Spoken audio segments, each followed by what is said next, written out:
मेरे प्यारे यूट्यूब दर्शकों, आप सभी कैसे हैं? मुझे पूरी उम्मीद है कि आप सभी बेहतर होंगे। एक लंबे समय अंतराल के बाद मैं आपसे कनेक्टेड हुआ हूँ और बीच में जैसा कि मेरी आवाज़ से आपको पता चल रहा होगा, थोड़ा गला बैठा हुआ है और वायरल फ़ीवर से ग्रसित था। लगभग 10 से 15 से 20 दिनों से मैं वायरल फ़ीवर से सफ़र कर रहा था और काफ़ी चुनौतीपूर्ण समय था और कहीं न कहीं आशंका, डर इस तरह का संदिग्ध था कि कहीं कोरोना संक्रमण तो नहीं है, लेकिन बाय द गॉड ग्रेस ऐसा नहीं था। कोरोना नेगेटिव था मैं और जो वायरल फ़ीवर था, वो जल्दी ही ठीक हो गया और जल्दी-जल्दी मैंने उस पे काम किया, फ़ोकस किया।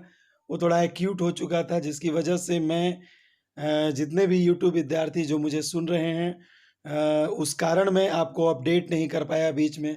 बहुत सारे बच्चों ने पैशेंस रखा, उसके लिए आपका बहुत-बहुत आभार और जो कोर्सेज़ हैं उनके पीडीएफ्स मैं नहीं दे पाया इन 15-20 दिनों में, उसके लिए मैं क्षमा प्रार्थी हूँ। और बस यही कहना चाहूँगा कि अब मैं फिट हो चुका हूँ। अब आपके पीडीएफ्स ऐज़ नॉर्मली जो करंट अफ़ेयर्स के हैं वो मिलेंगे, बाकी सारे पीडीएफ्स धीरे-धीरे सबको मिल चुके हैं, चाहे वो जीके जीएस हो, करंट अफ़ेयर्स हो, रीज़निंग हो, मैथ्स हो और मैथ का सॉल्यूशन भी तैयार हो चुका है। आज या कल में आपको मैथ्स के सॉल्यूशन भी मिल जाएँगे। और कुल मिलाकर जो अपडेट है अभी मिनिस्टीरियल एंड आइसोलेटेड कैटेगरीज़ को लेकर, एग्ज़ाम को लेकर, तो चूँकि बहुत कैंडिडेट्स कम बचे, एप्लीकेशन स्टेटस में जब आया उसमें एक्सेप्ट और रिजेक्ट का जो प्रोसेस चला उसमें बहुत सारे कैंडिडेट्स कम थे। हालाँकि ऐसा मतलब इन्फॉर्मेशन आ रहा था कि मिनिस्ट्रियल एंड आइसोलेटेड कैटेगरीज़ का एग्ज़ाम एनटीपीसी का जैसे ही शुरू होगा उसके बीच में करा लिया जाएगा, लेकिन कैंडिडेट्स कम होने के कारण रेलवे ने ये फैसला किया कि 15 से 23 तारीख के बीच में एग्ज़ाम हो जाएगा। 15 दिसंबर से 23 दिसंबर के बीच में एग्ज़ाम होगा और एग्ज़ाम सीटी वगैरह-वगैरह आप चेक जो है एग्ज़ाम के ठीक 10 दिन पहले कर सकते हैं। और यदि आप ई-कॉल लेटर डाउनलोड करना चाहते हैं तो एग्ज़ाम के ठीक 4 दिन पहले इसे आप डाउनलोड कर सकते हैं। यानी कुल मिलाकर मिनिस्टीरियल एंड आइसोलेटेड कैटेगरीज़ का एग्ज़ाम सबसे पहले होने जा रहा है, 15 से 23 चलेगा ये और 23 दिसंबर के बाद जो शेड्यूल होगा वो एनटीपीसी का आएगा और उसका सीबीटी 1 चलेगा, उसके बाद ग्रुप डी का होगा। जैसा मैंने बताया है ग्रुप डी के डेट को लेकर वैसे ही डेट में एग्ज़ाम होंगे। और जहाँ तक जो कोर्सेज़ की बात है, बहुत सारे बच्चों ने बीच में बहुत रिक्वेस्ट किया कि सर अब तो डेट क्रॉस कर गया, हमें एक मौका और दिया जाए ताकि हम इस कोर्स का लाभ उठा पाएँ। तो ऐसे में मैंने ये डिसाइड किया कि 10 नवंबर मैंने सोचा था, लेकिन मैंने 5 नवंबर तक आखिरी डेट रखा है उन विद्यार्थियों के लिए। हालाँकि 10 नवंबर बच्चे बोल रहे थे, लेकिन मैंने उतना डेट एक्सटेंड करने का नहीं सोचा।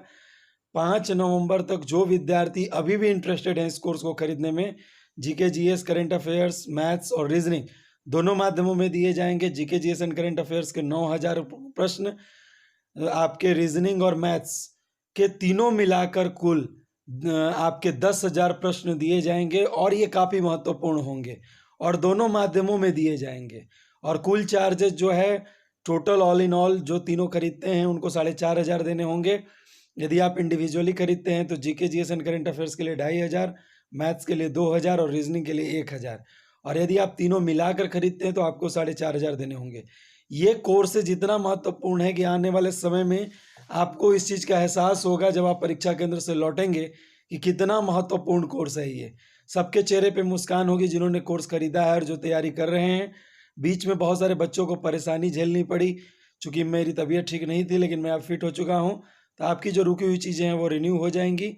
मैं अकाउंट डिटेल्स आपको डिस्क्रिप्शन बॉक्स में दे रहा हूँ और ज़्यादा जानकारी के लिए 9708922669 पर संपर्क कर सकते हैं और जो अकाउंट डिटेल्स दे रहा हूँ उसी पे आपको पैसे सेंड करने होंगे। ज़्यादा जानकारी के लिए मैंने आपको नंबर दिया है, उस नंबर पे आप कॉन्टैक्ट कर सकते हैं। आपका दिन शुभ हो और मंगलमय हो। Thank you.